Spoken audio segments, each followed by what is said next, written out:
Yeah, I was always the hated one, silver spoon children's grandson, since I took the number made famous by Dale. Even after the cup race is won and Xfinity champion, there's plenty of critics saying he's going to fail. I only wanted to win this one clean, but you didn't think I knew how. Thankfully this time the race finished green and I won again anyhow. How do you like me now? How do you like me now? Now that I'm on my way to winning again at Richmond, drinking cookout shakes. I still can't make you love me, but I keep erasing doubt. Now I'm in the playoffs. How do you like me now?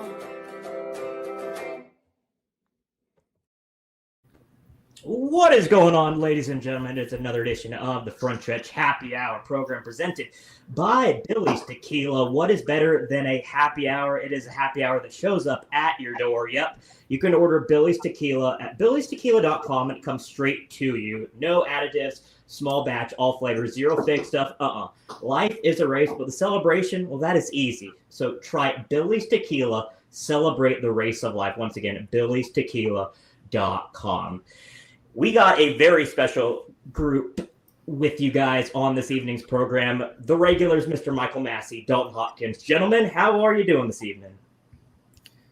I'm doing good. Had fun doing that song there. A little Toby Keith for you. But even bigger is the guests we got now. Honored to have a couple-time NASCAR Cup champion with us. I love it. Mr. Dalton Hopkins, you actually talked with our guest about a couple weeks ago and wrote about him on frontstretch.com. Just give our listeners and our viewers a little bit of insight into our guest. Well, he is, just like Massey said, he is a multi-time Cup Series champion crew chief. You might have heard of him. You might have grew up with him on Fox Sports, on the Fox broadcast. Mr. Jeff Hammond himself has joined us today.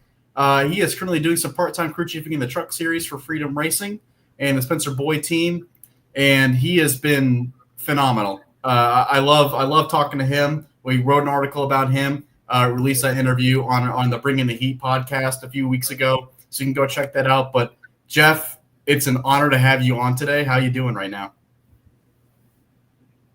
Is he gonna sing anymore? No, we are all clear. We're all clear. That's it. That's the only one you get today. Michael, I'm not. Yeah, I am. If Toby Keith was around right now, he would. He'd probably put his big foot up your behind right there, man. When you push come on, man. I know what you were trying to do, but at the same time, I thought we were doing a serious race show here. I didn't realize. This ain't nothing serious here.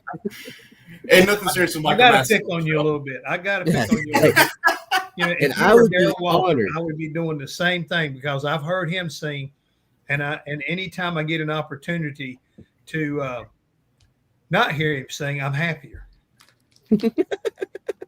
Hey, I'm just giving you our time, brother. I love what you spent time doing, and I give you kudos for giving us an honest effort to get this show off on the right foot with a big laugh. I appreciate that. Obviously, I'm not a country music Hall of Famer like Mr. Not yet. Keith, but and you know what? If he did put his boot in my rear end, I would be honored. It wouldn't be a bad thing. You have a claim to fame that you got your butt kicked by Toby Keith. Exactly. And the only reason he did was not because of what you said. You took one of his best songs right there, and you just didn't quite have the bravado that he does when he sings it. So we'll just leave it at that. Okay, to me, it ranks right up there with the Icky Shuffle. It needs to be seen, but not debated. How about that? I couldn't have said it better, Jeff. Let's dive on into our topics of this evening. let's start with you, Jeff. You wanted to talk about RFK, and well, they're basically going to be fighting against one another for potentially the last playoff spot in Daytona on Saturday night. Yeah, I mean it's boiled down to winner take all for that group right there, and they've gotten better. They put up a good fight this year, but at the same time, it would be kind of sad to not have an RFK car in the playoffs. They're not that bad, but they struggled at the wrong places and the wrong times, and they had some bad luck along the way. It didn't help. I mean, let's just face it. They got a penalty. Bad Brad had a lot of bad luck, and but overall, I mean, they have made a valiant effort to qualify for the playoffs, and I hate to see them not be able to get one in, but we got Daytona, right there in front of us, and if the three of them will work together, they may be able to pull a rabbit out of the hat and at least get a representation into the playoffs by winning at Daytona this weekend. Yeah, I saw a stat, and I forget who put the stat out there, so please forgive me, whoever it was. But probably Steven. It showed the average finishes by team on the year. RFK was third on there, so they've got the third best average finish of all the race teams, and they're looking at two cars will for sure miss the playoffs, like you said, but maybe one will get in there. And I don't know, them racing at Daytona this week. The thing is, I just don't. When it comes down to it, I can't see them all staying in line because each drivers are selfish people, right? Each one's gonna want to be the one that gets the win and gets their playoff spot. So I don't know if the three of them will be able to work together to get in there. I can see something. Let me put it to you like this: if Brad Keselowski is leading and you don't help him, you better hope you're not going up in negotiations anytime soon. And if the shoe is on the other foot, and Brad K is the owner of that operation, doesn't push as hard as he can and give everybody an opportunity to no matter who that is out front, whoever has the opportunity to win this thing, if you don't do your job as an owner, then you need to be replaced as a driver, because there again, this is huge when it comes to the financial support that you're going to get from whoever sponsor gets in. I mean, that's the big thing. The big picture is we need to get the benefits that will go along with the win, from whoever sponsor gets the victory lane, and the fact that Ford will be elated and they'll have their bonus program kick in no matter who it is. So it's really, think about it of being, let's don't be selfish. Let's take advantage of what we have been given, and that is an opportunity to get a win and make sure that we're represented and we get the most we can, because, hey, the end of the year is coming, and, the financial benefits would be huge for that organization. And, I mean, it has been a career year for Ryan Preece. I was looking at some stats. Ryan Preece has completed 99.26 percentages of the entire laps during the 2025 season. And I mean, I'm looking at his numbers, and he's getting there. He won the pole at Richmond. He's got 10 top 10s on the season. It looks like he's getting closer and getting closer. And then for Brad Keselowski, I mean, it was beyond terrible of a start, but I mean, he's slowly getting there. He's had a few top fives. I think the one that gets away, Dalton, is that race in Atlanta where he was leading on the last lap. Chase passes him, and he has to end up settling for third behind Bowman. I think if Keselowski does not get into the playoffs, he's going to be circling that race in Atlanta. You know what race I'm circling is the one that Ryan Preece finished, what was it, maybe like 100th of a second behind Austin Cindric at Talladega. Yeah. Then he got DQ'd. And he got DQ'd, you're right. But you know what? Still, though, there's been other opportunities where Ryan Preece has been very close. And I think each one of those drivers has been extremely close to getting a race win this year. And now the tragic part of all of this is that we are in this position where all three of them are in danger of not making the playoffs, and only one of them are going to make it in. That's the only way it's going to happen. So and I hate saying that. It's like you brought up the stat earlier. Which is they're the third feels like the third highest running team, and all of them are in danger of missing the playoffs. And that's it's tragic. It's tragic is what it is, because they really are a well-rounded organization that has improved greatly over the last few years. And it feels like this year, it's almost like they got nothing to show for it, which I would disagree. But at the end of the day, like, if they can't get one guy into the playoffs at the end of Daytona, then it's almost like the stats are going to tell the story. Like, history is going to tell the story, which is none of them made the playoffs, and they're going to finish 17th or worse in the standings. But you got to understand, this is a game we all play. And, you got to learn to put your big boy pants on and realize this shows the strength, but it also shows the weaknesses of the organization as a whole.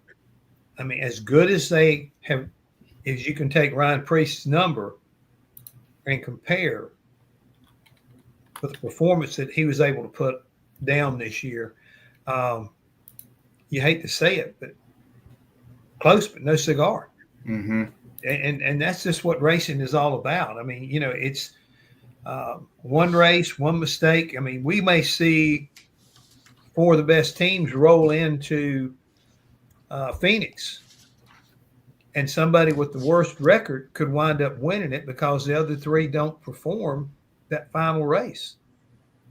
This is what we have created with the current system that's out there, and with the competitive nature that we're seeing, especially as we come closer and closer to this final race in Daytona, of deciding who is going to really, challenge for a championship. I mean, you think about it. Your song, Mike, the fact that, Austin Dillon, he did it in 24, but they took it away from him to come back in 25 and basically in your face type scenario. But there's the Bubba Wallace scenario. You think about, Chase Elliott hadn't won a race, and he finally, gets himself in. He was going to get in no matter what, but at the same time, you want to go in on a winning note. And people are going to sit there and they will break this year down in a lot of different ways, especially where it comes from, evaluating and deciding SVG. Is it fair for him to be as good as he is on a road course, and he comes in here with 4 wins, but then all of a sudden he stumps his toe because of the races that are in the playoffs? It's just, it's maddening is what it is. 2025 will drive you crazy trying to figure out, it ain't fair. We should have done something different. Guys, if you're going to be a racer, suck it up and move on. Mm-hmm. A little bit off topic here, but we had Mark Martin on the program a couple of weeks ago, Jeff. We were talking about the best playoff format. In your opinion, what is the best playoff format? There isn't one. Okay? There isn't one. Or we wouldn't have this discussion right now. I mean, I raced and won championships under X and come close in a Y, and here we are, you move along, and every sport goes through growing pains and evaluations of what fans want. And I really believe that. I mean, Mark he's a dyed-in-the-wool racer who grew up short track racing and made his way to NASCAR. And he has seen, from different associations, how everybody goes through crowning the champion. And his records are championship numbers without a championship trophy. And I mean, you can debate this till, as far as I'm concerned, till hell freezes over. I feel like he got robbed on the one opportunity that was his because of the penalty and the way that it came down from NASCAR. But that was the rules at the time, the situation at the time. And fortunately for Mark, he's a Hall of Famer. He's a championship caliber driver IROC champion. You go down through the whole deal.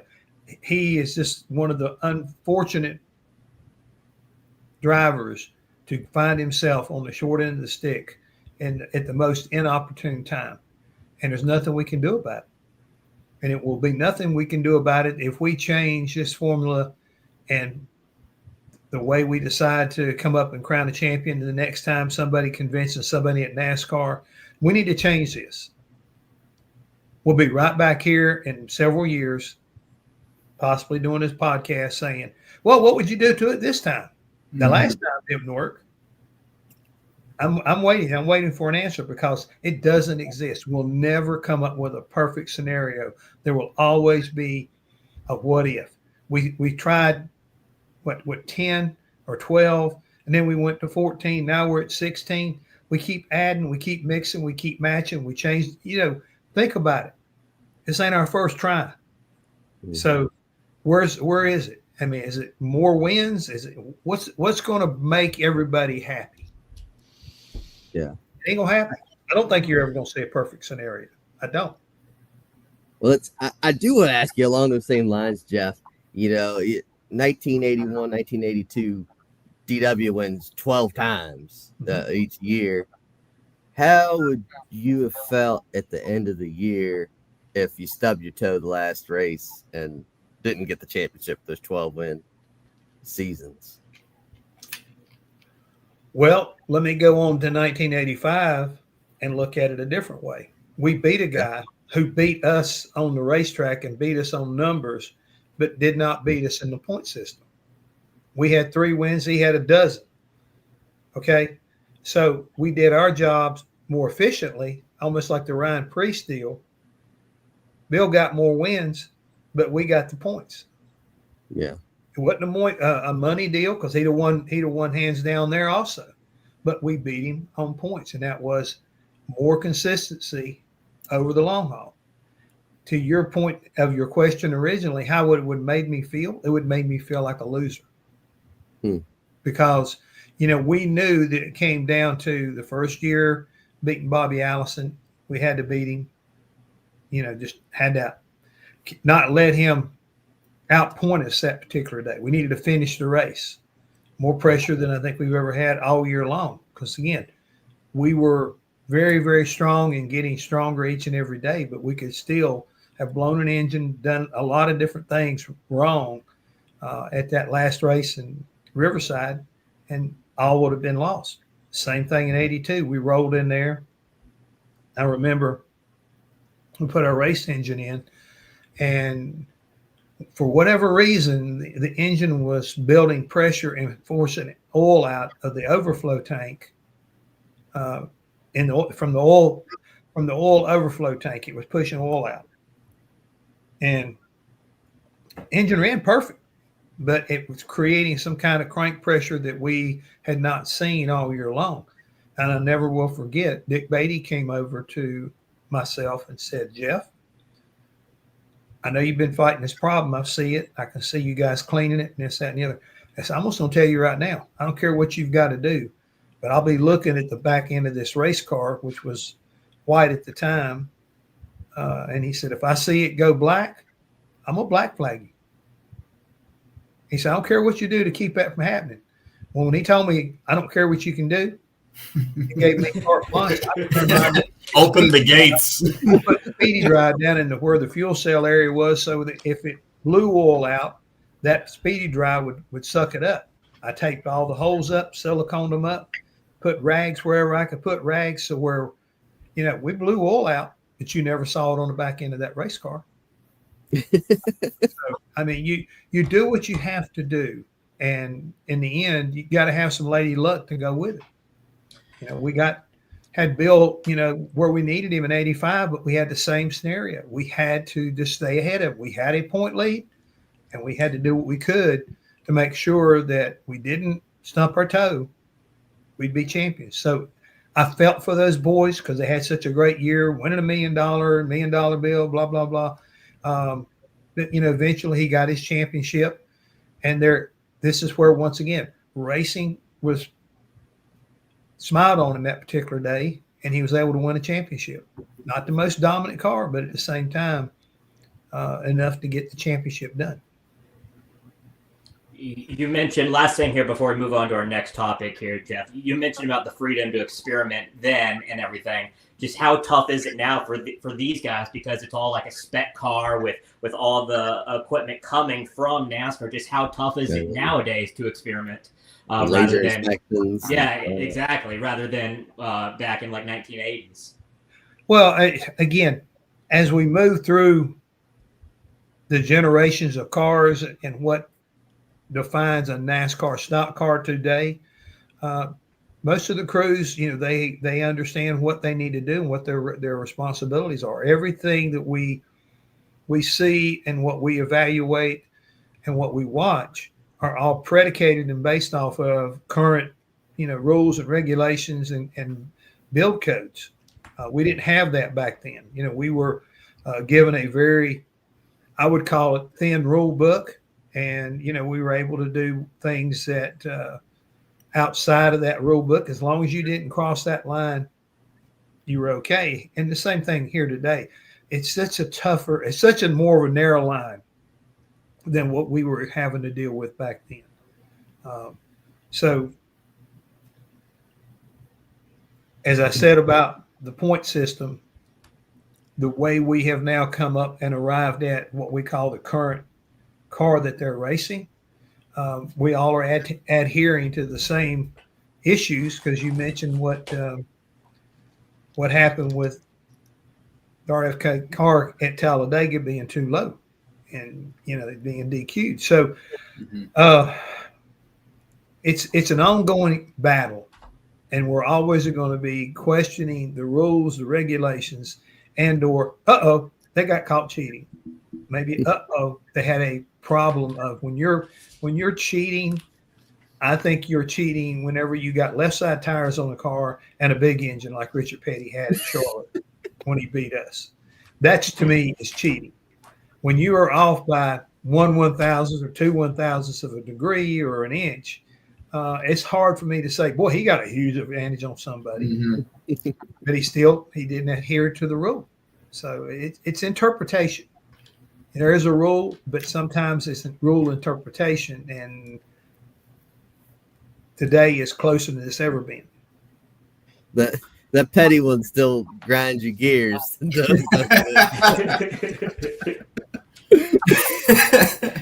Sometimes things are tough to swallow. You know what I'm saying? Because again, we weren't about to upset the apple cart as far as Richard Petty's concerned, being the all-time winner no matter what. But it did kind of irritates you to realize it took soft tires as well as a big engine to outrun you. Around 45 years later. Last but not least, Michael Finley on our YouTube says that 1981 season was wild. I think DW was down like 400 points with 12 to go and ended up winning. Unfortunately, in this day and age, we won't get stuff like that. But hey, you never know. Crazier things can happen regarding this point system. Well, if DW won with 11 races to go in this current format, he'd have been just fine. Yeah. So there you go. Yeah. Exactly. Moving on, if you're just joining us, this is the Front Stretch Happy Hour show presented by Billy's Tequila. Michael Massie, Dalton Hopkins, with our guest Jeff Hammond. I am Bryan Nolen. Let's dive in, folks, to our second topic of the evening. The 2026 Cup Series schedule has been leaked, according to Jordan Bianchi of The Athletic. There was a plethora of different news that came out. According to among the notable news, Watkins Glen is going to be shifting from its traditional August date to Mother's Day weekend in May. New Hampshire is going to be the second race before the playoffs to make room for Homestead. Will now host it in late August. Kansas will be in April. The All-Star race is going to be in Dover. And then, like we heard earlier in the year, it will be Homestead in the season finale race to crown a champion. Gentlemen, there was some good stuff in here. There was some bad stuff in here. Dalton, do you want to lead us off? What do you like? What do you dislike about this schedule for 2026? Well, I've already gone off about how much I love San Diego and how much I love the Coronado Air Base. I am so excited for that. I'm not excited for the crew members having to go from Pocono to San Diego the week after. I'm sure somebody will talk about that later, but not all bad, right? I think I saw somebody earlier just now, I can't remember who it was on Twitter, talking about how Watkins Glen is being moved to May. I've heard people say that's not a good thing because weather is an issue. We have rain tires now, folks. So I don't see what the issue is there. Dalton, can I interrupt? It was Nick DeGroot. He said May 9th this year in Watkins Glen was a high of 43 degrees. Yeah. It's not rain you got to worry about up there. It's snow. No. Actually, it's RFK's. It's guest of the show, friend of the show, Elijah Burke, who wrote, "Loved having a WGI in the summer. Weather will be a gamble." I think the more weather, the better. I like rain tire racing. Point being, but the number one thing that I think sticks out to me, and I'm sorry, but I got to rant a little bit about this. The All-Star race at Dover.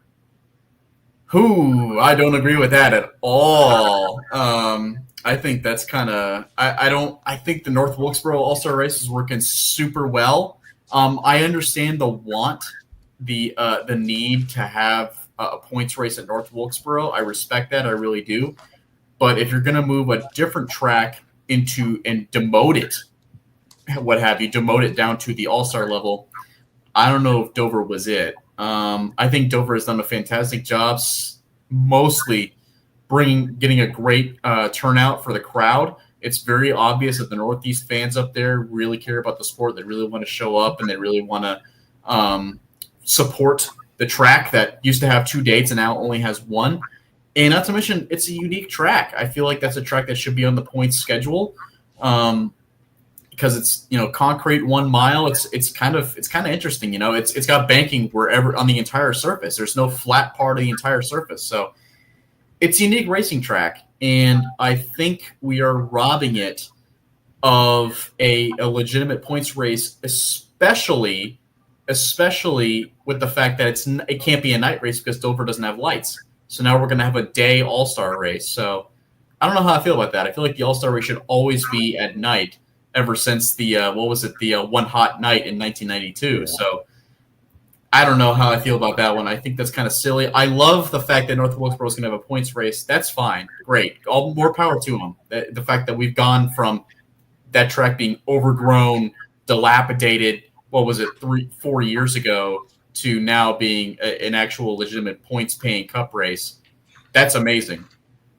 But sacrificing Dover for the fact of that, not on board. Well, I mean, sorry. That's how I feel very strongly about that. Well, I mean, I'm a big proponent of North Wilkesboro, and I'm excited about the points race. I think the interesting point, and I'm going to look at it from this angle, is that we've never taken the All-Star event out of the South. Okay, It's always been Atlanta, Charlotte, Bristol, North Wilkesboro, places like that. So to sit here and say, where can we take it that time of year and it really makes sense and maybe work out, I think it's a good choice. And I think we'll see a different style of racing, which I don't have a problem with. So I think all in all, the best thing about it is when it's all said and done, we know we're going back to North Wilkesboro, and they continue to make improvements there. I mean, they're working on sewer lines and more of this and more of that. And the main thing is they're going to repave that track. So with what they've learned, I think that we're going to see a better show than we've ever seen for a points race. So they're doing everything right to make sure that it's ready to go in 2026. The other point is you said most everything's been done under the lights. Atlanta wasn't under the lights. Before, yeah. Yep, it was a day race. Mm-hmm. So I think all in all, it sets itself up for shows like this to take apart after the fact. You follow me? If it turns out to be a snoozer, then you can have at it. but it could wind up producing one of the best races we've ever seen up there. Yeah. For me, the big issue I have is the guys that don't get enough credit, and those are the hauler drivers that go across the country week in and week out. And we thought going from Michigan all the way down to Mexico City was bad. Those guys are going to go from Pocono to San Diego. They get a chill for a little bit going to Sonoma, and then they're going to go from Sonoma to Chicagoland. Like, I don't get that. And then to top that all off, they're going to go from Kansas to Las Vegas to Charlotte, and then Charlotte all the way back to Phoenix, all the way back to Talladega. Like, it is mind-boggling for me. I do love Homestead coming back. Very interested to see Watkins Glen. Kansas, it's going to be interesting because Bam Bam said on YouTube, Kansas is plenty early. If winter comes in like a line out like lamb, all is good. But Kansas also is very cold as well. So there are a lot of different scheduling issues. But then again, we see Atlanta or Echo Park Speedway in late February, and it's cold, but it's going to be fine. But I mean, just like, I just wish that they would give some of the credit to the hauler drivers, because they're going to go from Pocono to San Diego. They're going to go from Vegas to Charlotte to Phoenix. I mean, those take a toll on everybody. And Tommy Joe Martins, he was talking about going from Daytona to Portland and how like he couldn't keep a hauler driver because of it. So I wouldn't be surprised to see them struggling for more hauler drivers, because it's just going to be a struggle. And Noah Coleman, you said it best. Unfortunately, no green Sonoma. Sad. Once again, we will not have a green Sonoma. So it is a struggle. But Massie, what did you like? What did you dislike? Well, look, we're glossing over the best part of this schedule, and that is that there are 2 off weeks. Like that's the best thing, is you need more off weeks just so these teams can reset and hauler drivers can get a break. And I think that's a wonderful thing that we do have a second off week once again. I'm kind of with you guys on most of the stuff. Like Wilkesboro points race, yeah, it deserved it. Like I was thinking this past year when we were watching it, it's good with 25 cars. It'd be even better with 40 cars out there. So I'm excited to see that race play out. The Dover thing, man, I do hope it delivers. I hope that my concern is, and someone pointed out in the comments that like you need long runs there for the track to wear in, whereas the All-Star race is like a bunch of shorter runs. So I'm not sure how that'll play out, but my hope is that this doesn't lead to Dover being off the schedule someday, because it is a really cool, unique track. And, I like just mixing it up, having these unique tracks on the schedule. Looking through here, the other thing, Finley made a great point, that Michael Finley in the comments, that Dover, since it'll be like a day race, it's gonna go head to head with Indy 500 qualifying, so the chances of someone doing the double are probably lessened now. But I guess enough complaining about the Dover thing. The rest of it looks pretty good. I do think, and I think this will happen down the road, that we need to see, and Richmond has shown it, Michigan has shown it, Pocono, we need to reduce some more of these tracks back to one date.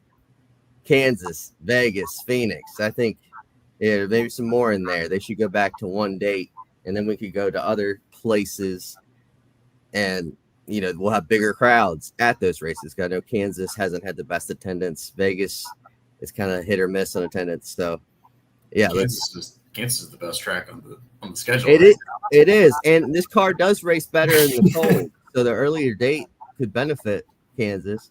Put it after Daytona. Yeah, right. That's my thing. Is I just want to see some of these tracks, some more tracks, go back to one date. Interesting. let's once again, Michael Massie, Dalton Hopkins, Jeff Hammond is our guest. I am Bryan Nolen. Once again, it is brought to you by Billy's Tequila. Let's dive on in to our final topic of the evening. Dalton, what was on your agenda for the final topic of this evening? Yeah, so I think this is important to me as somebody who grew up in Daytona Beach and as somebody who couldn't really go to the 500 every year, but could afford to go to the Truck Series race every single year. Especially, it became a tradition for myself and my father. And seeing Matt Crafton, knowing that he's going to retire at the end of this year, it really was like it was a reminder of who he is and what he has done for the series. And Jeff, I feel like you can appreciate this yourself, you being somebody who works in the Truck Series, works with the Truck Series drivers on a consistent basis, and has immersed himself into that series. But seeing Matt Crafton leave is such a huge deal for me, because I feel like he was the Truck Series. Maybe not recently, but like about 5 years ago, he was Mr. Truck Series. I mean, because he won the championship, but I digress. I mean, he's the only person who's ever won back-to-back championships in that series, despite the history of the trucks. And to see such a successful racer retire now after being in for so long, I think he's 49 years old right now, and he is now going to be leaving the sport, at least full-time. That's a huge deal. And I know he hasn't had a whole lot of success recently, but not seeing him behind the wheel of that bright yellow, that neon yellow number 88, you could look at any Truck Series field in the last 10 years, and you could spot out Matt Crafton, no matter what. If you had a picture of the entire field, you could nail it. You know where Matt Crafton's starting, because he always had that basically iconic number 88 Menards ThorSport racing truck. So to see him leave now, and a three-time champion of the series, we have one four-time champion in the Hall of Fame. Now I have to open up the floor to this question: is Matt Crafton a future Hall of Famer? Jeff, I'm actually super curious to hear what you think, considering you being an ambassador of the sport and an ambassador of the series itself, you working as much as you do, as close to those truck drivers as you do. Well, number one, to have won 3 championships and have the longevity he has and the number of wins that he does have. And, you bring up the iconic number 88 in the paint scheme. Let's don't forget the sponsor. I mean, thank you, Menards. You have been with our sport in so many different ways, and you've become a nationally recognized sponsor, from IndyCar to Cup Series. I mean, they've covered all the bases, and we owe a big debt of gratitude to them. All the fans out there, y'all need to support them. Continue to support them no matter what Matt does. But the big thing is, because of Menards, it's a lot like the petty colors. When you see that yellow, you think Menards and you think Matt Crafton. And that's the other thing that I'm going to miss, is you won't see that color, I think, again, on a regular basis.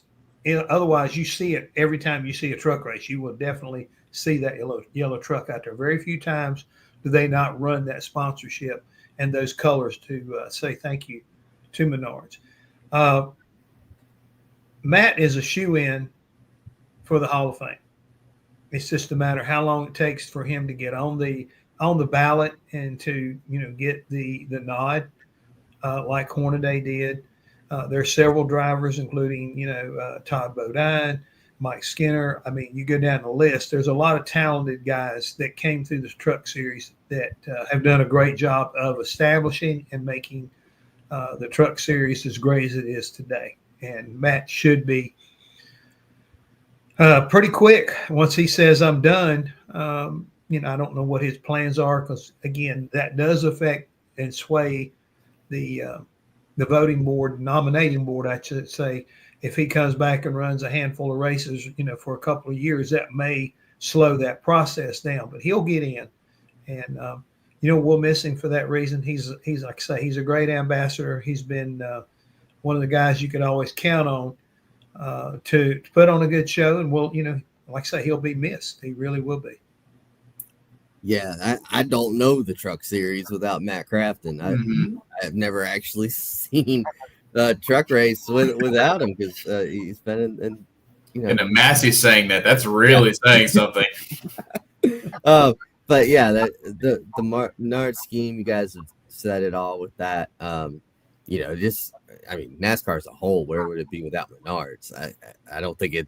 I think it'd be in a worse place without Menard. I mean, Menards is the ARCA series. I associate them together now. And Crafton, though, he was just like I say he was. He is.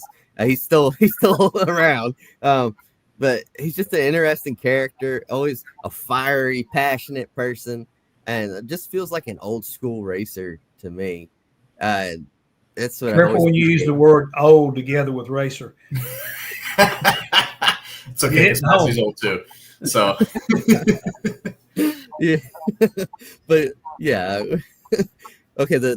He's still a kid. He's still just a kid. He's young at heart. He's young at heart.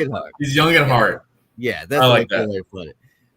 And yeah, I do think he belongs in the Hall of Fame eventually, like you're saying. But as Noah Coleman pointed out, comments, Jack Sprague should go in first.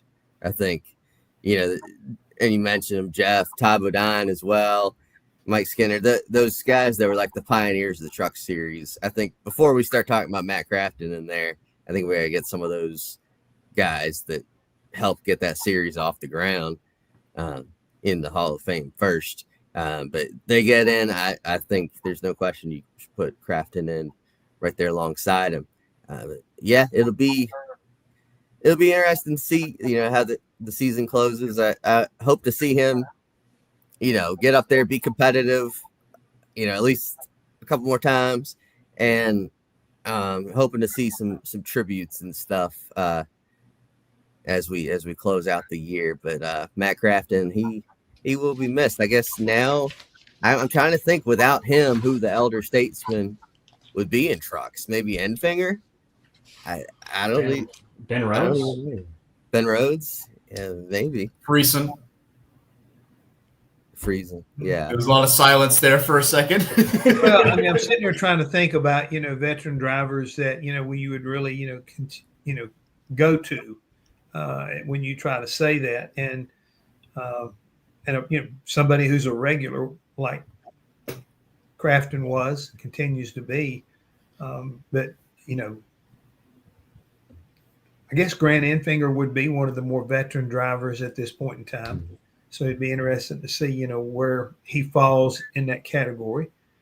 But right now, I'm sure all of them are more interested. And if I'm trying to worry about, me and being the leader of the pack, I need to have a championship under my belt. And I'm sure that's where I know Grant is going to try to get his focus over the next races as we get into the playoffs with the trucks.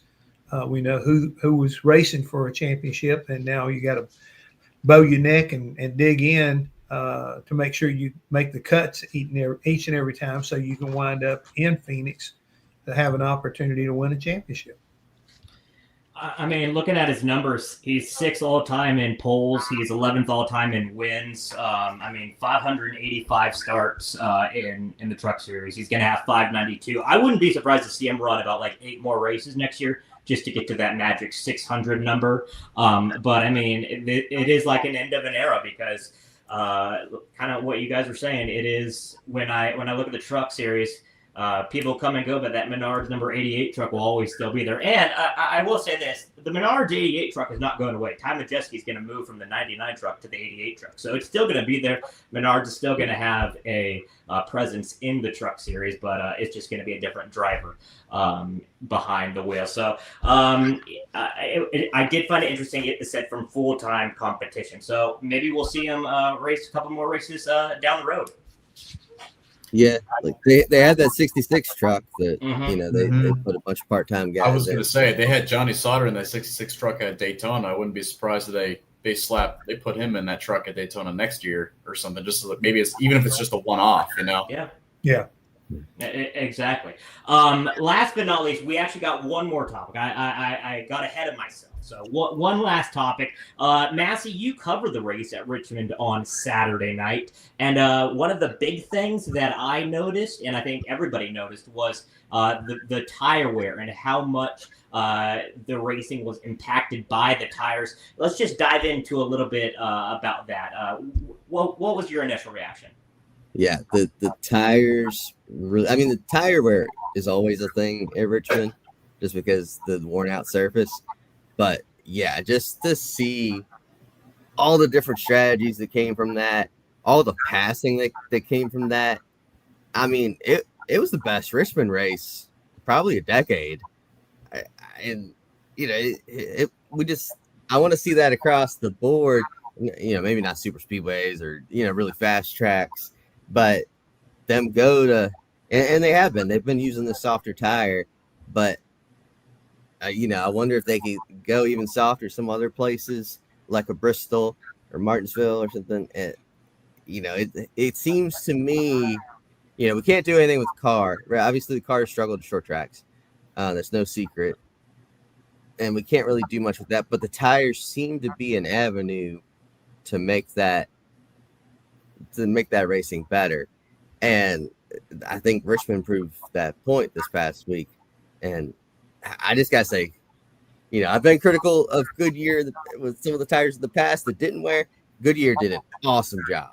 Like, hats off to Goodyear for this past weekend. And we didn't see any blowouts, like any violent. I mean, Logano had the qualifying incident, but I think he ran over something, or it wasn't like he was out there 30 laps and then bam. But yeah, I just want to continue to see that. Keep it up, Goodyear. You guys are doing some good work out there. Jeff, what do you think about the tire wear and like the tire that they brought to Richmond? I applaud them for doing an outstanding job.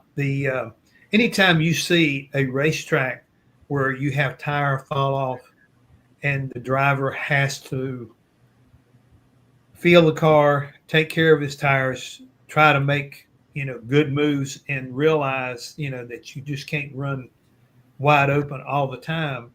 It really lends itself to what we saw this past Saturday night. And, for me, I love it when you put it kind of back in the driver's hands to, number one, be conservative with your tires so you can go further or maintain a better speed over the long haul. And also you're saving fuel. I mean, you put strategy and execution with the strategy at a premium. And the guys who realized I can stop one lap quicker and get a little bit more of an advantage, a lot like what Austin Dillon did. They were able to do their pit strategy in such a way that when they came down, when it went through its full cycle, once again, they were back up front. And that's just good calculations, good execution, puts a lot of pressure on the driver to, keep a consistent, lap time up and understand not to abuse everything. End result was, at the end, people were looking like they were going to run him down, but their effort to try to run him down, they basically beat themselves. So I thought it was a good game plan, good execution, and in the long run, it made for a great race. Yeah, I wrote Thinking Out Loud this weekend, and it was the title was Richmond, I'm Sorry for Doubting You. And I know that Virginia natives such as Michael Massie over here can appreciate something like that. Yeah, look, I think like a lot of people this year, I wasn't too excited going into Richmond. Not because it's Richmond, but because of just how the next gen cars performed as a short track. And I myself, I remember a lot of highlighted moments of Richmond's history, Richmond International, no longer Richmond Raceway's history. But this year, it's really, really surprised me. I think it could not have had a better year at a better time when NASCAR is trying to decide which one race track they need to make the All-Star race.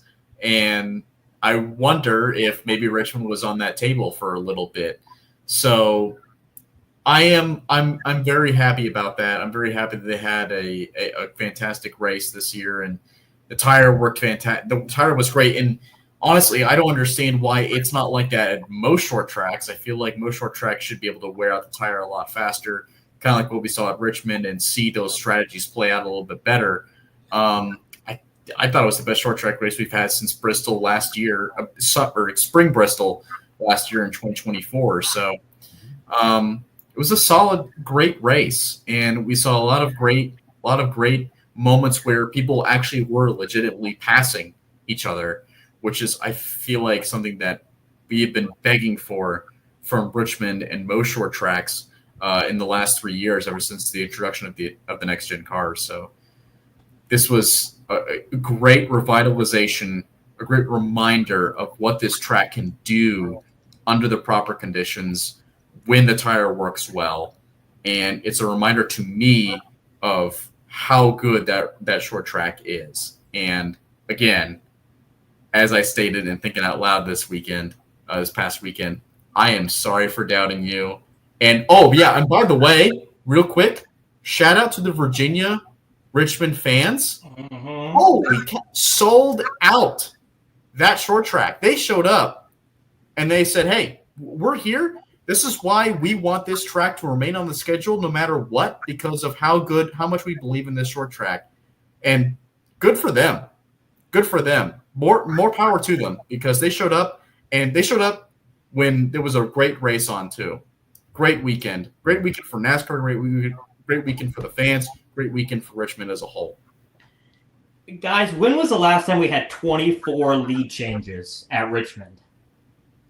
I'm sure you're going to tell us. No, I legitimately. I don't know. Well, all right. I guess I got to look. I can tell you this right now. It was the most lead changes by far of all short tracks so far this year. I know that for a fact. If you consider Phoenix a short track, Phoenix had 17 lead changes this year, and Richmond had 24. So that's honestly the best short track race that we've had maybe all year. And okay, all right. So Brian, I'll answer your question right now. Oh, okay, thank you. 26 last year. Yeah, more last year. Last year, but before that, it was 2007. Okay. So that's how good it was. Okay. Well, I tried. Okay, I tried. Yeah. And last year had about three lead changes in that last lap that don't count on the stats. There you go. Yeah. You're not wrong. The reason I point that out was because there were so many comers and goers. I legitimately did not know who was going to win that race. Bubba Wallace was in contention. Tyler Reddick was in contention. I thought Ryan Preece was going to win the green flag. At the start, it was Ryan Preece, and then Ryan Blaney was creeping in, and then when it was on and on, it looked like it was going to be. Okay, Austin Dillon. Maybe could Alex Bowman or like I said, Blaney come up there. But Austin Dillon, once again, showed that the 3 team in Richmond, somehow, some way, are just like Jimmy Johnson trying to win a championship. They can just get it done when it counts the most. I don't know how or why or it's mind-boggling. But the thing is, it is so fascinating to watch a race and be like, I don't know who's going to win. And there's 100 laps to go and you still don't know, and that's because of the tire, that's because of the racing, and Noah Coleman said it best. This was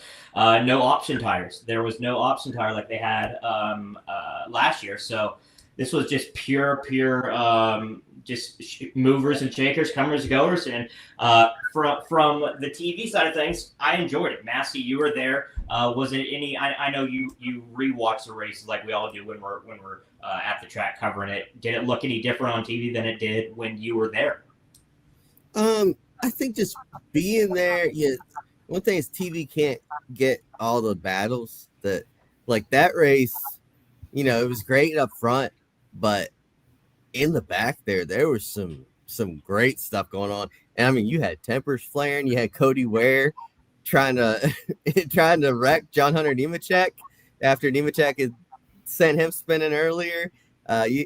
So there was some, I'll say post race other than Austin Dillon, there was a whole lot of angry drivers after that race, which I feel like is the sign of a good short track race. When they're all kind of mad at each other afterwards. So yeah, I really enjoyed it. Yeah, and the broadcast did a great job. I'm just saying, like, anytime you go to the track, you're gonna see more than you would on TV, I think. One thing I want to interject here is if you had the ability with your television, because producers, directors, when they're running TV, they work off like what they call a quad split. And that means they got, a number of opportunities to view what cameras are holding their pictures longer, and then they're cutting to them and everything. If race fans could get something like that at home, they could do what you're talking about, Michael. They get an opportunity to see all the way around the racetrack. Because again, when you're there live, you're not forced to look at what's on the screen. You have the ability to look around and pay attention to where, wow, look at these guys over here. It's 4 of them in a wide, and they're racing like it's the last lap. So, that may be something that as they move forward with all this modern technology that they could offer up for a race fan. You could pick this up and we'll stream it to you and allow you to watch more of the battles that are going on deeper in the field. But the other point is, listen to what you're saying. You remember races where tire fall off affected the end result and what the show was all about. And what it also means is when you have tire fall off, now you've got strategy coming into play. And you as a race fan, you're forced to keep up with what everybody's doing. Wait a minute, he was leading 2 laps ago. Now he's come down and stopped, and everything has got turned topsy-turvy. And watch here. Where did Rick Ware come from? You know what I'm saying? It gives everybody a moment in the spotlight, and it also forces you to pay attention. It's kind of like it makes you to pretend you're on top of the box and you're trying to look ahead and predict and project who's coming down pit road first and who's going to wind up doing here, who's going to wind up being the lead in 20 laps. It really forces you to pay attention, and it's all because of tire give up. And if it should go back to Michael, what you said, Goodyear, you want to congratulate them. They've always been there, but sometimes they've also been at the mercy of NASCAR. And I'll be dead honest with you, I do not like the option tire that they think is it's a salvation for us. Force them to manage their tires from the get-go, not give them an opportunity to play games. And if you are a regular blue-collar race team, you can't afford to have enough engineers to keep up with who's going to pull what trick on what lap to come down and get these tires. And a lot of times I think it takes away rather than adding to the show. Well, that's been the sentiment, I think, with a lot of fans and people in the industry, is that the option tire should be the tire, right? Yeah. Make it be the tire. Put it on and take care of it. That's what the option should be. Put it on. We got a soft tire this time. Make sure you don't take too much air out of it, and driver don't lean on it. I mean, you guys are the best of the best. There is where all of a sudden you realize who has a feel for the race car. I've always been a big proponent. Give me a race car driver that can feel what the right rear is doing, like the right front to the left rear to the left front. And this race car is there. I mean, you can get that. So now it's time for you to plug your skills in and take care of each and every one of those tires, because you hear them, well, I burnt the right rear off of it. Oh, I burnt the right front. Or all of a sudden I spun the left rear. You've got to have feel if you want to drive this race car in the way it's designed. Independent suspension, a little different than what we all grew up with. Yeah. Speaking of tires, I did want to ask you, come full circle for a moment. When you see stuff like Bubba Wallace lose the tire, coming on pit road, in your mind, do you hear Darrell Waldrop singing, "You picked a fine time to leave me"? I done told you about that singing. Be careful. That's a warning. Yeah. Warning, Massie. Yes, I do. Because the worst thing in the world as being a former not only crew chief, but also being a jackman. I tell my jackman every week when I'm there. I walk through the garage area or pit areas and talking to jackmen. Do your job and realize you're the quarterback out there. When you start a pit stop, you end a pit stop. You've got to know that all those lugs are on there before you drop it. You can't do one of these assumptions that assume I saw him put the tire on, so I looked here.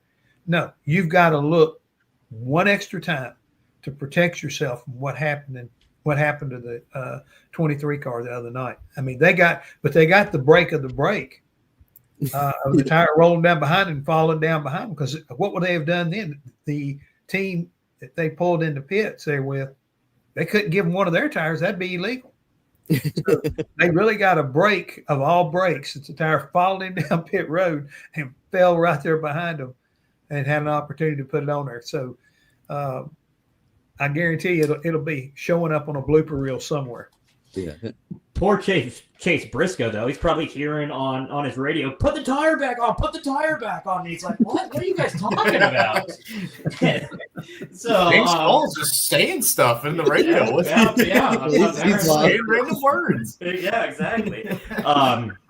But to wrap this up, this has been an absolute treat, and it's been a party, and why wait for another party to find you? You can bring it home with Billy's Tequila. You can order Billy's Tequila right now at, Billy'sTequila.com. Get it delivered straight to your door. This isn't your average tequila. This is additive-free, small batch, 100% blue agave, crafted for those who live bold. Smooth enough to sip, but it is clean enough for cocktails as well. Once again, don't just drink, celebrate the race of life. Order now at Billy'sTequila.com. Last but not least, Mr. Jeff Hammond. Obviously, we have seen you be a crew chief for about a couple races this year. What are you going to be doing for the rest of the season? And then what are your future plans? I'll be honest with you. I'm going to be at select races. I'm not going to travel as much as I have been. I've been honestly nursing myself back, you might say, to a better health. I mean, the last 8 months have been kind of rough on me. I got some busted ribs and some stuff earlier in the end of last year, but I had to kind of get over those. And then I had my hip replaced 8 weeks ago. So everything is basically, getting back up to full speed. Feel great. Planning on being in Darlington, the following week, and probably see me at Bristol, Charlotte, places like that right there throughout the rest of the year.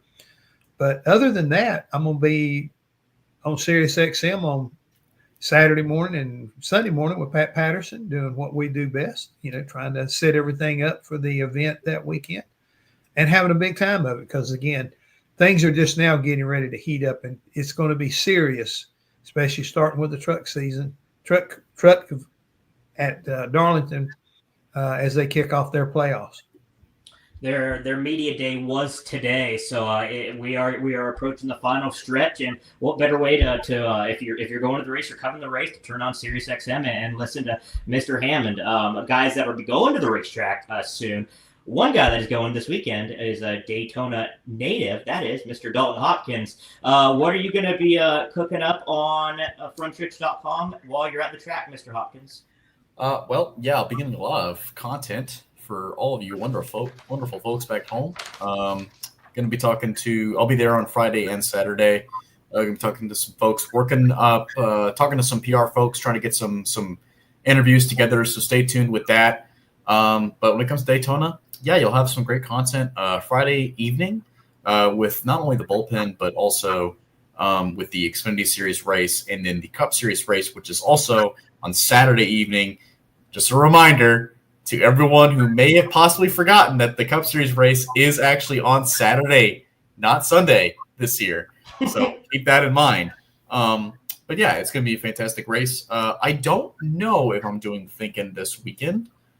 I will have to talk to our NASCAR content director about that. I might be able to hold off and might be able to write that on Sunday. So we'll see about that. But but either way, it's going to be a fantastic weekend. I'm very excited to get to cover my home racetrack and the playoff Cup race. I love it. Mr. Michael Massie, you're going to be going a little bit out of the box. You're going to be going to a racetrack that's not NASCAR related this weekend. Yeah, so I wanted to go to Daytona, but Dalton said if I set foot in Daytona, he's going to kick my butt.